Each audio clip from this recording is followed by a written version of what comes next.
دوستو، کیا آپ جانتے ہیں کہ اس وقت اس دنیا میں یہودی دھرم کے ماننے والوں کا صرف ایک ہی دیش موجود ہے اور وہ ہے اسرائیل۔ اس وقت اسرائیل کو دنیا کے طاقتور دیشوں کی فہرست میں شمار کیا جاتا ہے، لیکن دوستو کیا آپ جانتے ہیں 1948 میں بننے والے یہودیوں کے اکلوتے ملک سے پہلے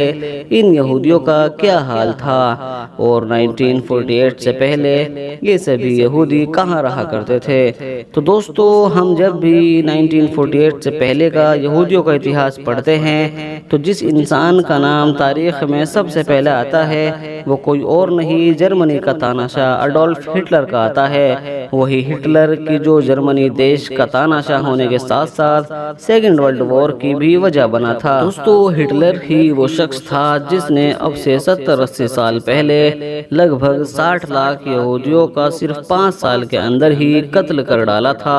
ہٹلر یہودیوں سے اتنی نفرت کرتا تھا کہ اس کی زندگی کا سب سے بڑا مقصد یہی تھا کہ پوری دنیا سے یہودی قوم کو ختم کر سکے، اور اپنے اسی مقصد کو پورا کرنے کے لیے ہٹلر نے ایسے قانون لاگو کیے تھے جس سے جرمنی کے ساتھ ساتھ پوری دنیا کو ہلا کر رکھ دیا تھا۔ سوال بنتا ہے کہ ہٹلر یہودیوں سے اتنی نفرت کیوں کیا کرتا تھا اور کیوں وہ پوری دنیا سے یہودیوں کو ختم کر دینا چاہتا تھا؟ دوستو، ہٹلر یہ مانتا تھا کہ یہودی ایک غدار قوم ہے اور فرسٹ ورلڈ وار میں جرمنی کی ہار کا ذمہ دار بھی یہودیوں کو مانتا تھا۔ ہٹلر یہ بھی مانتا تھا کہ یہودیوں نے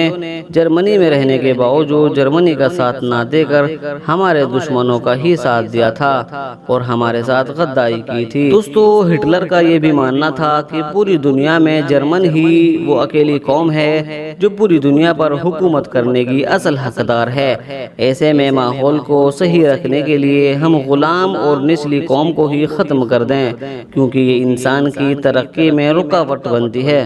کیونکہ دوستو، یہودی اس دور میں غریب ہوا کرتے تھے، جس کی وجہ سے ہٹلر یہودیوں کو غلام اور گھٹیا قوم سمجھتا تھا، اور نفرت کرنے کی ایک وجہ یہ بھی تھی کہ ہٹلر دھرم سے عیسائی تھا، کیونکہ عیسائی دھرم میں بہت وقت تک یہ بات مشہور تھی کہ حضرت عیسیٰ علیہ السلام، یعنی جن کو عیسائیوں کے مطابق صلیب پر چڑھا دیا گیا تھا،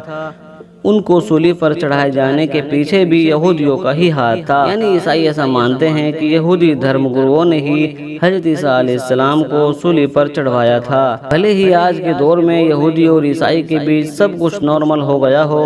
لیکن اب سے 100 سال پہلے یہودی اور عیسائی دھرم کے لوگ ایک دوسرے کے سب سے بڑے دشمن ہوا کرتے تھے۔ انہی تمام باتوں کی وجہ سے ہی ہٹلر یہودیوں سے حد سے زیادہ نفرت کیا کرتا تھا۔ جس دوران ہٹلر نے جرمنی کی حکومت سنبھالی، اس کے بعد سے ہی جرمنی میں رہنے والے یہودیوں پر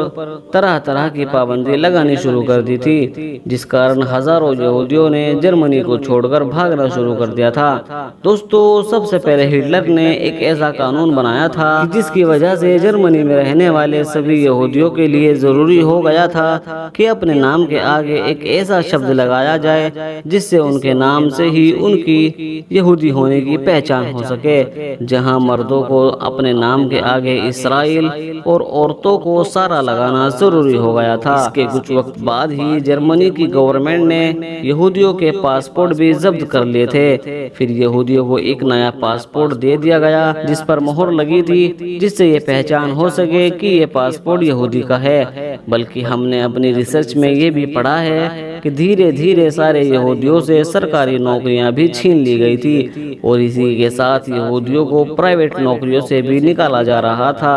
اور دوستو، کچھ وقت کے بعد ہی ہٹلر گورنمنٹ نے ایک ایسا قانون لاگو کیا جس کے تحت جرمنی میں رہنے والے ہر یہودی کے لیے ضروری ہو گیا تھا کہ وہ اپنے کپڑوں پر ایک ایسا بینچ لگائے جس سے اس کی یہودی ہونے کی پہچان ہو سکے۔ اور صرف کپڑوں پر ہی نہیں، بلکہ اب یہودیوں کے گھروں کے باہر بھی یہ بینچ لگانا ضروری کر دیا گیا تھا، تاکہ آسانی سے پہچان ہو سکے کہ یہ گھر کسی یہودی کا ہے یا غیر یہودی کا۔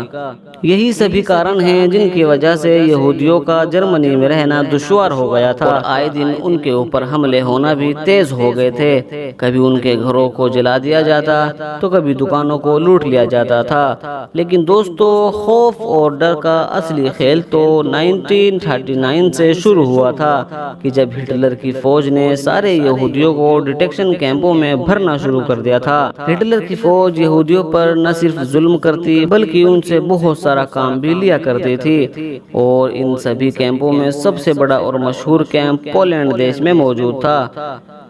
یہی وہ کیمپ تھا جس میں لاکھوں یہودیوں کو قتل کیا گیا تھا۔ اور دوستو، ہٹلر کی خفیہ ایجنسی کی ذمہ داری تھی کہ وہ پورے یورپ سے یہودیوں کو ڈھونڈ کر لایا کرتی تھی اور ان کو بعد میں اسی کیمپ میں ڈالا کرتی تھی۔ ہٹلر نے اپنے کیمپ میں بڑے بڑے ہال بھی بنوا رکھے تھے جن کو گیس چیمبر کے نام سے بھی جانا جاتا تھا، یعنی وہ ایسا ہال ہوتا تھا جو چاروں طرف سے بند ہوتا تھا۔ بہت سارے یہودیوں کو ایک بار میں ہی اس ہال میں بھر دیا جاتا تھا اور پھر اس ہال میں زہریلی گیس چھوڑ کر ایک بار میں ہی ہزاروں لوگوں کو مار دیا جاتا تھا۔ تو اس طرح سے ہٹلر نے صرف 4 سے 5 سال کے انترال میں ہی لگ بھگ 60 لاکھ یہودیوں کو قتل کر دیا تھا۔ حالانکہ سیکنڈ ورلڈ وار میں ہٹلر کو ہار کا سامنا کرنا پڑا تھا، جس کی وجہ سے ہٹلر نے خودکشی کر لی تھی، اور پھر ہٹلر کی موت کے بعد پوری دنیا کے یہودیوں کی جان میں جان آئی، اور انہی ظلم و ستم کے بدلے میں ملی ہوئی ہمدردی کا ہی نتیجہ تھا کہ 1948 میں دنیا کے بہت سارے دیشوں نے یہودیوں کو سپورٹ کرتے ہوئے انہیں اسرائیل نام کا ایک نیا دیش سونپ دیا تھا۔ اور دوستو، فی الحال آج کی اس ویڈیو کو ہم یہیں پر ختم کرتے ہیں۔ ویڈیو پسند آنے پر نہ صرف ویڈیو کو لائک کریں بلکہ اپنے فرینڈز کے ساتھ بھی ضرور شیئر کریں، اور اسی طرح کی نالجیبل اور ہسٹوریکل ویڈیو ہمیشہ دیکھنے کے لیے ہمارے اس چینل کو سبسکرائب ضرور کر لیں۔